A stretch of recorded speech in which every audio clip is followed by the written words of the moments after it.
Hello, good afternoon, everyone. Good afternoon to all parents, kids, and our viewers. Ako nga pala si Ate Erica, OMF Lit's Marketing Officer for HIAS, ang inyong host for this afternoon's event. So on behalf of OMF Literature and HIAS, we welcome you to the storytelling of one of our newest books, The Sad Cat.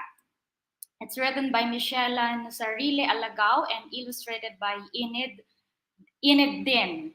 Later, you'll get the chance to ask questions from our author and illustrator.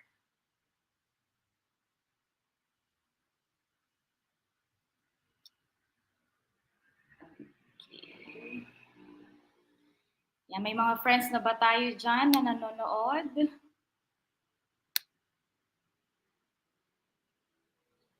Okay.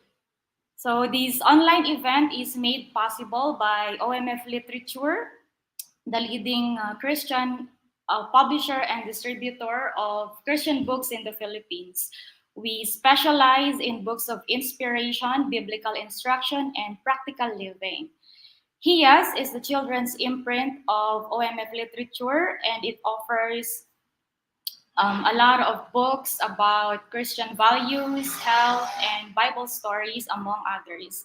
Yan, sino na sa inyo yung nakupunta sa aming mga bookshops? Yan, you can post your pictures here. You can share your pictures with our HIAS books.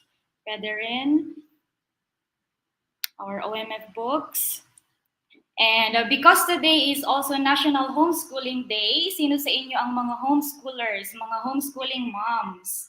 Do we have any homeschooling kids among our viewers? Okay, so he has children's books as well as one of our devotionals, Devotions for Teacher Moms by Felici Pangilinan Buizon and Donna Pangilinan Simpao are on sale at 20% off until March 7. So you can buy them at the OMF Lit bookshops and through our e-store, shop.omflit.com, and our Shopee and Lazada flagship stores. And that's 20% off until March 7, 2023. So from 150, you can now buy the Sad Cat at only 120 pesos. Yan, sulit na sulit. Sino sa inyo ang nakabili na meron ng copy ng The Sad Cat? It's one of my favorite books, OMF. The Sad Cat. Okay, so a few announcements. Don't forget to tag your friends and family members in the comment section so they can also watch this online storytelling event. And while we are live this afternoon, you can send stars to OMF Literature. Yan, star, send. These stars are equivalent to cash. One star is 50 cents. Yeah, 50 centavos. Tama po ba? Yes. All the stars that we receive will be pulled together for our Box of Gems program, which aims to create mini libraries for schools and support communities that we're adopting. Later po ipapakita ko sa inyo yung mga naging beneficiaries natin. We have already supported mini libraries for Duquit High School in Pampanga, Hinaplano National High School in Iligan City, and some ETA communities in Pampanga. So we would greatly appreciate every star that you send to us from now until the end of this live session. For more information on how you can send stars, please visit fb.com/stars.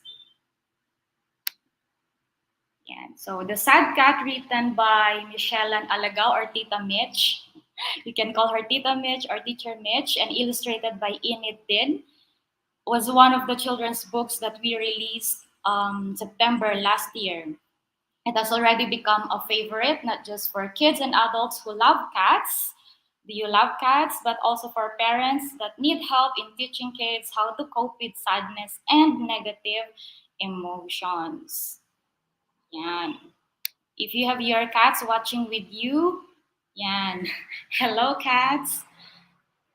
So this afternoon, as a treat to our viewers, you will be able to hear The Sad Cat, to be read by our storyteller, Kuya Bryan Anastacio. Yan. Kuya Bryan is one of our regular HIAS storytellers. and is also one of the hosts of Batang Superbook. Sino dito sa inyo ang Batang Superbook? Nanonood. He is a Bible Museum tour guide, a director at online Microsellers Marketing Cooperative, and owns Bible Online Manila. Yan, follow niyo po yung kanyang page. He is a father to a 2-year-old boy named Alpha and is joyfully married to his wife, Marie. And if you have questions po about the story, the author or the illustrator, you can type them in the comment section and then we'll get back to them later. But for now, let's listen to Kuya Bryan as he tells us the story of the Sad Cat. Alright, thank you Ate Erica. Palakpakan naman natin si Ate Erica for that introduction and also hosting our program this afternoon. Maraming salamat for those who are viewing us. I saw someone watching from Shanghai. Hello po. Happy homeschooling day po sa inyo. At for those who are doing homeschool, magandang hapon po sa inyong lahat. Ako po si Kuya Bryan, ang storyteller niyo po ngayong hapon. Okay, I hope you have a copy of Sadcat. You can read along with me as I do it. But if not, it will be shown here. Ayan, makikita nyo rin dito. Okay, ang Sadcat. And if you like the story, again, like Ate Erica said, you can purchase it in any of the store of OMF Literature. Okay? Handa na ba kayo? Pwede ba tayo mag-heartburst dyan? Okay? Paki-heartburst naman if you are ready for our story this afternoon. Okay. Ang kwentong ito, The Sad Cat, o ang malungkuting muning sa Tagalog, ay istorya, alright, story by Michelan, Sarile-Alagao, alright, Teacher Mich, at illustrated by Eniddin. Okay, you're gonna meet this person behind this book. Okay, so handa na ba ang lahat? Dahil ako'y handang-handa at excited na para ikwento ang The Sad Cat. Simulan na natin. The Sad Cat. On a street quiet and clean stands a house big and green. In the garden, who's that? There's a small, sad cat. The sad cat talked to the butterfly. Oh, bright butterfly, I feel sad. How do you stop feeling bad? What can I do now? Meow, meow, meow. The butterfly said, when I'm sad, I like to play. That cheers me up night and day. That's what the butterfly said. And then he goes to the bird. Oh, bird so blue, I feel sad. How do you stop feeling bad? What can I do now? Meow, meow, meow.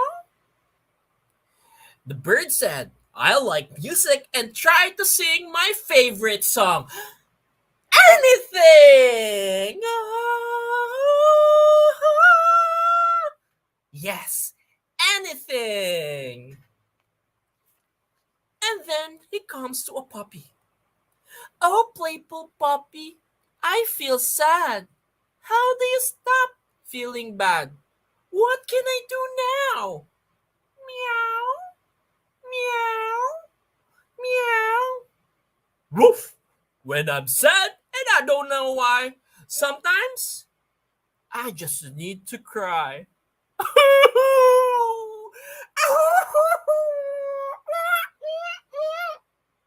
That's what a puppy said. And then he goes to a spider. Oh, sweet spider, I feel sad. How do you stop feeling bad? What can I do now? Meow, meow, meow. When I feel sad, I stand and dance. I wiggle, shake, and prance. I wiggle, shake, and prance. That's what the spider said. And then he goes to the lizard. Oh, little lizard, I feel sad. How do you stop feeling bad? What can I do now? Meow, meow, meow. Well, when I am sad, I do some art. I draw or color a happy heart. That's what the lizard do. And then he goes to the fish. Oh, friendly fishy, I feel sad. How do you stop feeling bad? What can I do now? Meow, meow, meow. The fish said, I just cover my eyes with a tiny cup and then I like to take a nap. The fish just want to take a nap. And then he goes to a bunny. Oh, bouncy bunny, I feel sad. How do you stop feeling bad? What can I do now? Meow, meow, meow. You know what? I am here to listen now. I will hear your sad meow, the bunny said. And then he goes to a turtle. Oh, truthful turtle, I feel sad. How do you stop feeling bad? What can I do now? Meow, meow, meow. The turtle said, when I am sad, I like to pray. Praying takes my fears away. That's what the turtle advised him. The small sad cat tried what they said. He went to play a bit in the day, and then he tried to sing happy song. Meow, meow, meow, meow, meow. Anything. Then he gave a deep, loud sigh and had himself a good cry. Meow, meow. He also stood on his paws and danced. He wiggled and shook and pranced. And then he took a pencil in one paw and tried his best to draw. Then he curled up on his owner's lap. He had himself a little nap. And the day came to an end. He talked a bit to a friend, and at bedtime, he knelt to pray, asking God to take his fears away. Some days are happy, some days are sad, but not all days will be bad. Tomorrow will come, just wait, and then there will be happy times again. Wait, this is my favorite part of the book. Let me read it again. Some days are happy, some days are sad, but not all days will be bad. Tomorrow will come, just wait, and then there will be happy times again. We hope we help you out, dear friend. Goodbye for now. Take care. The end. Again, that's the story of the Sad Cat, written by Michelle Sarile-Alagao, illustrated by Eniddin, printed by Hiyas, alright, by OMF Literature. Maraming salamat. Thank you. I hope you enjoy my story and learn a valuable lesson there. My name is Kuya Bryan, the storyteller for this afternoon. I'm calling back Ate Erica. Yay! Thank you, Kuya Bryan. It was so much fun listening to you. Yan, salamat po. I love your whiskers. Now it's time to meet. Meow. Bye-bye. Bye-bye! Now it's time to meet our author and illustrator. Ayan, are you ready to meet Teacher Mitch? Yan, Teacher Mitch Alagao likes learning about people, and this is what led her to study criminology and psychology at the London Metropolitan University. Since she likes writing too, she finished an MFA in creative writing at the De La Salle University, Manila. Teacher Mitch is a wife and the mother of two curious and energetic children. She has worked in the nonprofit sector for almost 10 years and is also a child rights advocate. Okay, pasilip nga po natin si Teacher Mitch. There she is. Hi, Teacher Mitch. Hello, good afternoon. Yan, and we also have our illustrator, Eniddin or Claudine Aranza. She is a Manila-raised illustrator who now resides in Baguio, but this time I think she is in Manila. Enid loves observing spaces, lights, and people, and she turns these inspirations to illustrations with messages or stories of hope, dreams, comfort, and love. She hopes that her illustrations would transport people to a memory or a dream that reminds them of how life is worth living. Yan. So, but before we go to our Q&A, okay, do we have questions already on the comment section? Before we proceed to our Q&A, we have a contest for you kids! Yay! Do you like to win a copy of the Sad Cat book? Yeah, so ang gagawin nyo lang is that you're going to draw your favorite friend from the Sad Cat and then post your drawing on Facebook or Instagram. Okay, don't forget to tag us at OMFLit for FB and IG, and Hiyas Books for FB at Hiyas underscore books for Instagram. We will choose 3 winners who will get free copies of the Sad Cat. Do not forget to set your post on public, okay, para makita po namin. And the deadline for entries is on March 8th. We will be announcing the winners on March 6th, the deadline, and the winners will be announced on March 8th. Okay, again, March 6th is the deadline for entries, and then March 8th, we will announce the winners. All right, draw your favorite character from the book. Who is it? Yeah, do we have questions already from the audience?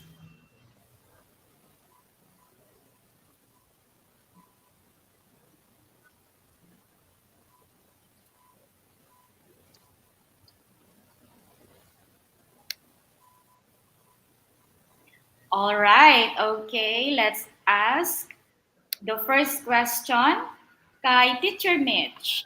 Yeah, Teacher Mitch, what was your inspiration for writing The Sad Cat?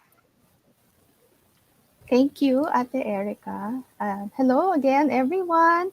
I hope you're having a good afternoon. And hello sa mga homeschoolers. Happy National Homeschooling Day. Ako rin po ay isang homeschooling mom. Kung nanonood ang anak ko, sabi ko manood siya. Ito yung assignment niya. Sabi ko, anak, panoorin mo ko. Hello, ZB. Sana you're watching. I'm gonna check later. So, anyway, yeah. So, what was my inspiration for writing it? First of all, I love cats. I've loved cats ever since I was small, and I actually started writing this at the beginning of lockdown. Yun. So yun, me and my son, we were in lockdown. And syempre, kung naalala nyo, circa 2020, lahat tayo ay medyo, we were experiencing a lot of negative emotions. We didn't know how long the lockdown would last, what would be happening. And so, we were also quite sad and worried and things. And so we were like, trying to do all of these things, me and my son, to manage our emotions, which led to actually the writing of The Sad Cat. A lot of the things that I learned that are actually in the book are things that I learned in trauma-informed care. So yun yung mga ginagawa nung nung time kasi before this, I was working in an NGO that helped rescue and restore children who had gone through traumatic circumstances. So some of the things in the book, yun yung mga ginagawa with the children to help encourage them. I was trying to do the same thing with my son and I realized na baka mga ibang bata din, mga ibang parents, they might be dealing with that issue as well. Their child is feeling sad. I-clarify ko lang na hindi po depression. Iba po ang depression sa sadness. Ang depression po ay kailangan po ng talagang mental health professional. Pero ang sadness is something that all of us deal with in an everyday capacity. No? So, lalo na small children, they might not have the words to explain it, but you can sense it in them, lalo na kung ikaw ay ang caregiver. And so I was hoping that by telling this little story about the sad cat, this could actually help children and their caregivers, their parents, to manage emotions such as sadness, to help them realize, as the book said, that some days are happy, some days are sad, but not all days will be bad. Thank you, Teacher Mitch. And how about our illustrator, si Enid? From the story, which character can you relate with the most and why? I guess for the full lineup ng characters, kay Sad Catherine talaga ako mas nakakarinig. Kasi, I guess I'm more in touch with my emotional side, so I feel yung sadness so much. Tapos parang, sometimes I go around parang asking for parang ways kung paano nga to deal with it and stuff like that. So, so ako pinaka nakaka-relate. Mhm.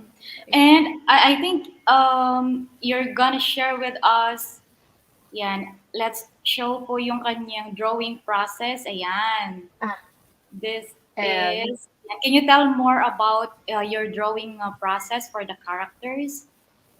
Okay. So, nagbigay sa akin ng draft si Miss Joanna nung Sadcat. Tapos, nung nakita ko siya, so binasa ko yung buong story. So, nilista ko na lahat ng mga characters na lalabas. And from what you can see, parang I tried talaga to be as inclusive and diverse dun sa pag-illustrate. So, I wanted na may iba-iba silang age range, iba-iba silang parang physical features. May malalaki, may maliliit, may mga like mga tita, may mga parang kapitbahay, parang some kahit na animals sila, I wanted them na to reflect parang people that children can meet in their lives and they can relate to. Kasi when we were growing up, I remember na parang pag nagbabasa kami ng libro, uy, ikaw yan, no? Uy, si tita yan, ganyan. So parang I wanted the characters parang to at least remind them of people na ma-recognize nila. That's why yung parang for example, the bird is inspired by karaoke titos, tapos yung the spider is inspired by yung parang Oh,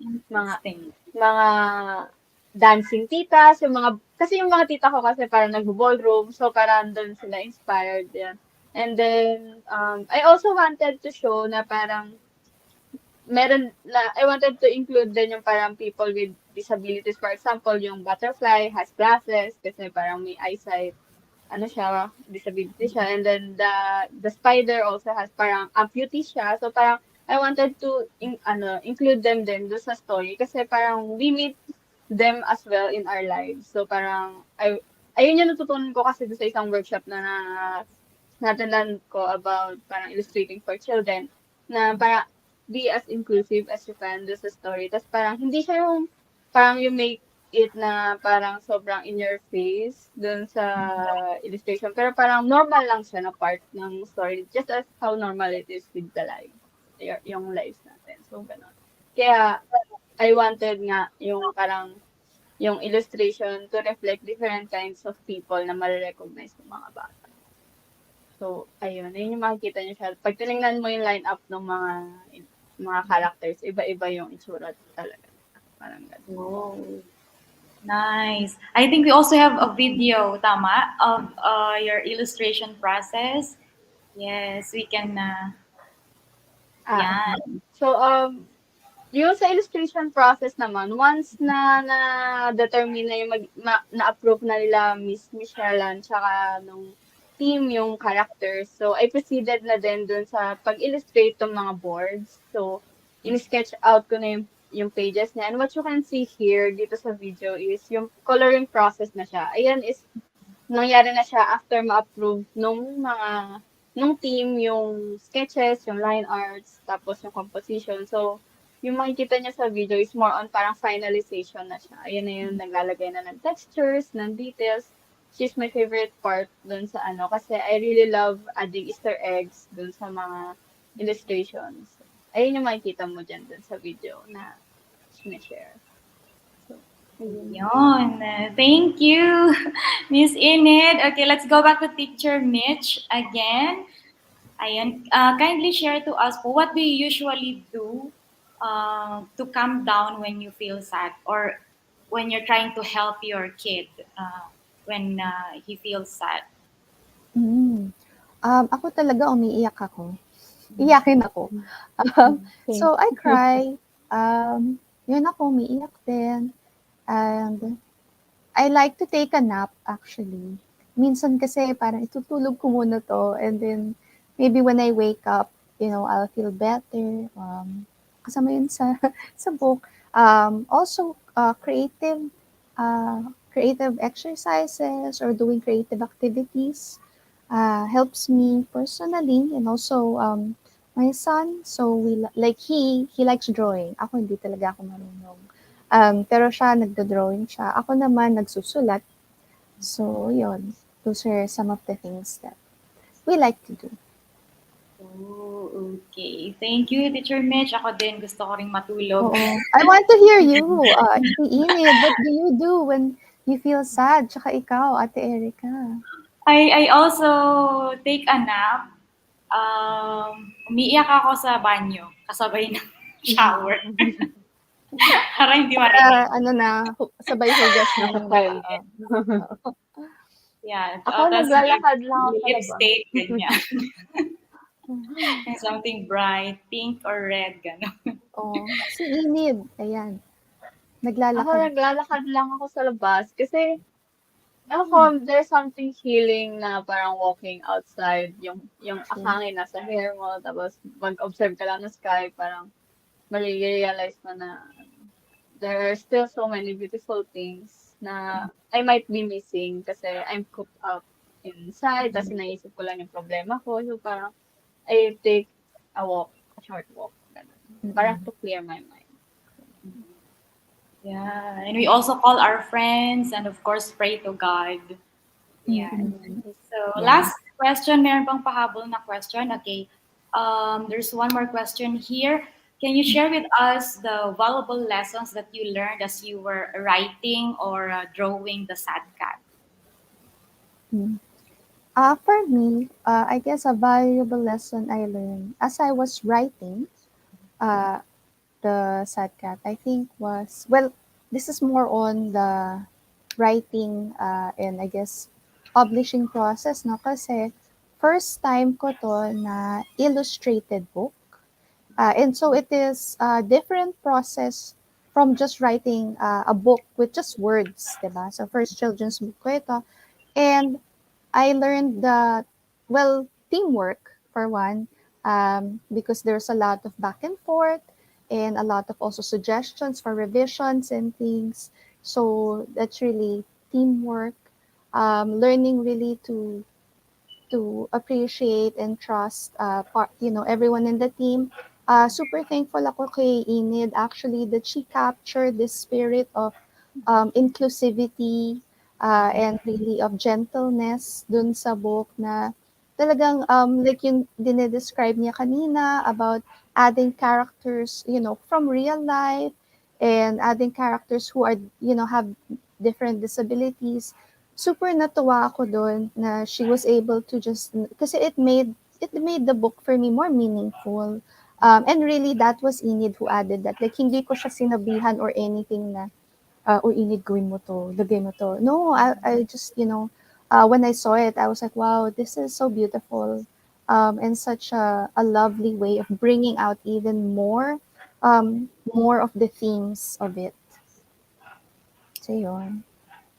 Okay, we have two follow-up questions here from the audience. Is it okay for kids to stay sad?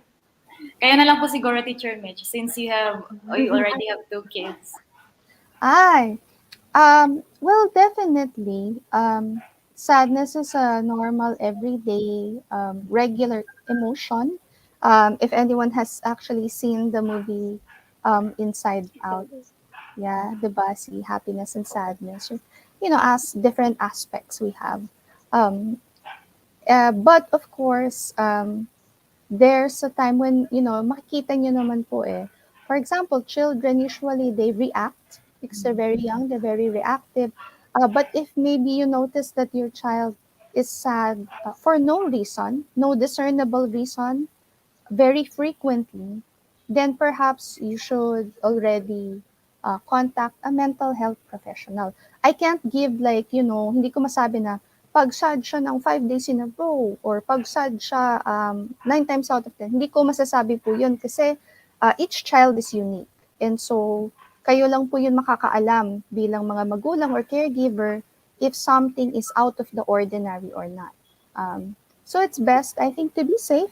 Um, don't be afraid of consulting a mental health professional. They're there to help us din naman. Parang, di ba, dinadala natin ang mga anak natin sa pedia pagka may ubo, sipon. So I think we should normalize the process also of seeking help from mental health experts as well. Thank you, Teacher Mitch. Okay, nasagot na rin no yung isa pang question dyan. When is it okay or when is it time for intervention? So I hope na-clarify po no kung kailan mag-seek ng intervention. So the next question is for Enid. How do you stay creative and inspired, especially when you're feeling sad or tamad? Meron bang Ako, illustrator's block? Kasi merong writer's block. meron, Diba? meron. Oh. Opo, may creative block din kami. Tapos, I experienced it na sobrang haba, I guess, ng 2019 before pa mag-pandemic. Tapos, what I found useful for me is parang, I didn't force myself to create. So, for me kasi creating is parang interpreting yung parang kung ano yung mga na-absorb ko through life. So, what I did instead of forcing kasi hindi na siya enjoyable kapag fino-force mo siya. So, what I did was parang I just absorb life through parang movies, traveling, yung ganyan. Parang I call it parang kumukuha lang ako ng inspiration. So parang ini-stock ko siya until parang I have this parang urge na parang kailangan ko i-drawing to yung ganun. So parang I look for other enjoyable things na parang mag-a-awaken sa akin nung urge na yun na mag-create ulit. Tapos by that time, hindi na siya chore. Kasi kapag finorce mo kasi siya, it'll feel like a chore. So, I guess that's what. Yan, thank Yes. you.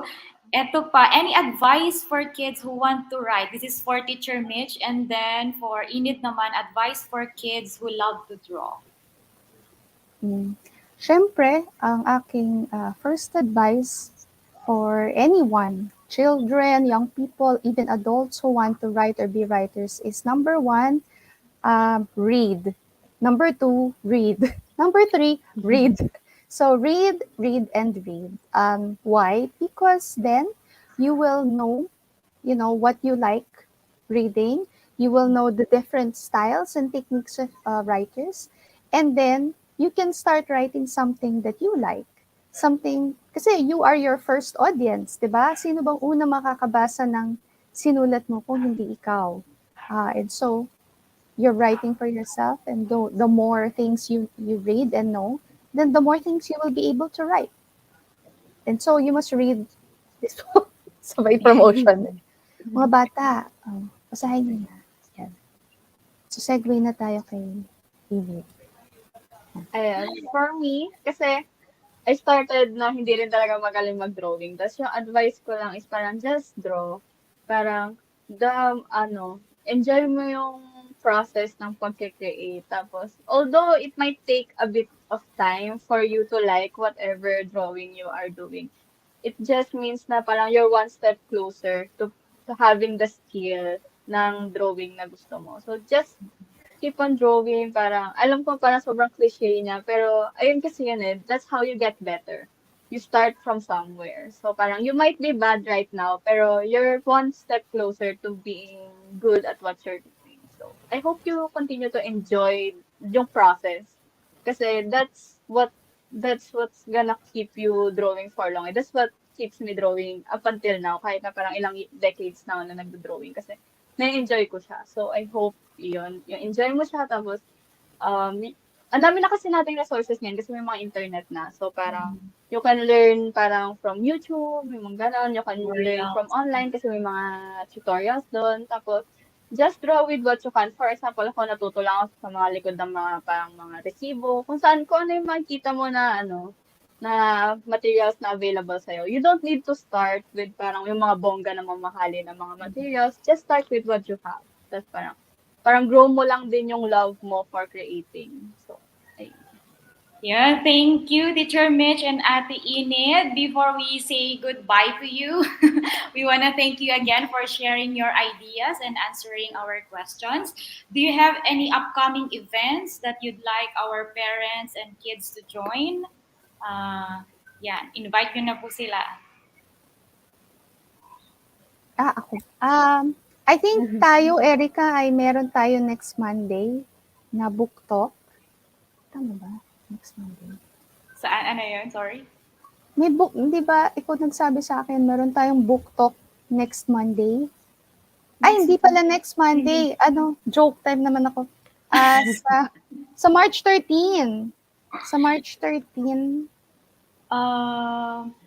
I think yung launch mismo ng Sadcat is on May. Ay, so ano yun na sa March 13?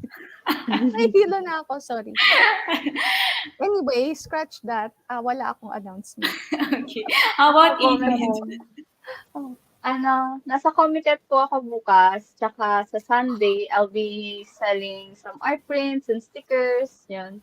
I also have some copy of Sadcat din, dun sa, nadala ko na pwede ko daw ibenta, sabi ni Miss Joanne. So, ayun, you can grab a copy there din sa Mega Mall, SM Mega Mall, Mega Trade Hall 2, from 11 a.m. to 8 p.m. So, table 33 kami. So, you can catch me there. Yun. Okay, Just Comiket. Yes. Yeah.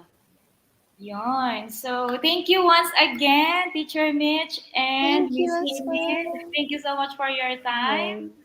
Yan, magpaalam na po tayo sa kanila. Bye-bye! See you Bye-bye. again next time! Bye, everyone. Thank you! Bye-bye po. We enjoyed your time with us today.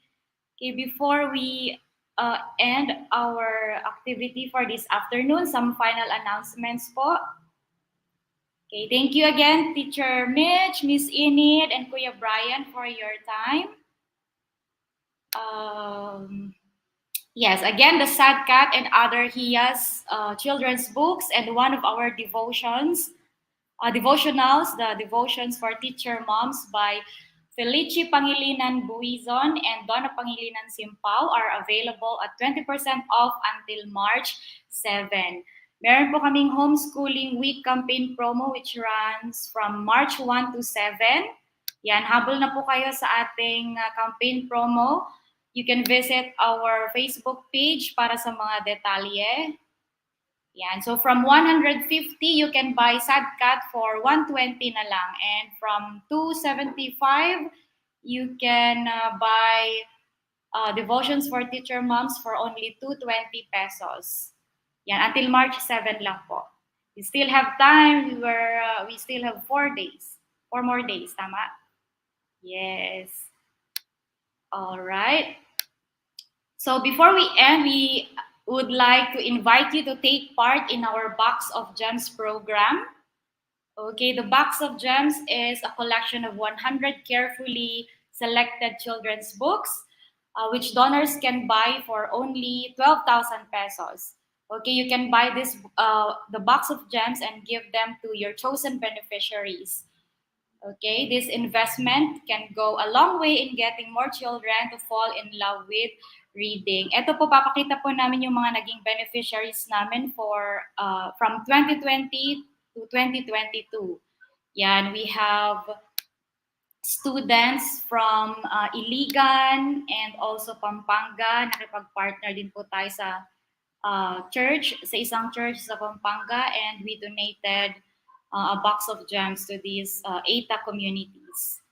Yeah, so if you wish to support these communities, these schools, or kung meron kayong ibang beneficiaries po na gustong supportahan, you can partner with us in this adventure of building mini libraries across the Philippines. Email us at share@omflit.com or visit omflit.com/boxofgems. Yan. And for updates po sa mga promos and events natin sa OMF at sa HIAS, please visit our social media pages.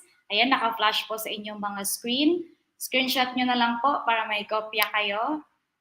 Yan. And again, salamat po for spending this afternoon with us and listening to the Sad Cat. I hope hindi kayo na-sad sa pakikinig ng Sad Cat, but you were able to learn valuable lessons from the story. Thank you again, Ate Mich, Ate Eniddin, Kuya Bryan. This is Ate Erica, and God bless us all. Bye-bye! See you again next time!